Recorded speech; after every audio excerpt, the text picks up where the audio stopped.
మోసడికలు అంటారు సార్, మోసడికలు అంటారు, కుక్కలు అంటారు, కుక్కలు అంటారు సార్. కొట్టించుకుంటాం సార్, ఇంత దొడ్డు కొట్టారు సార్. మేమేమైనా పని లేక వచ్చినామా?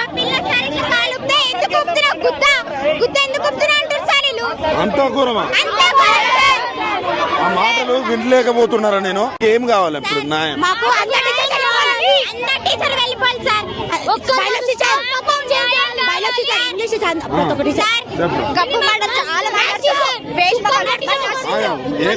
బోసడికలు అంటారు.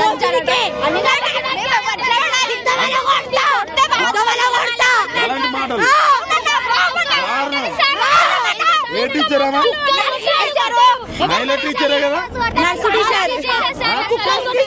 ఎంత ఘోరమా? కప్పు మాట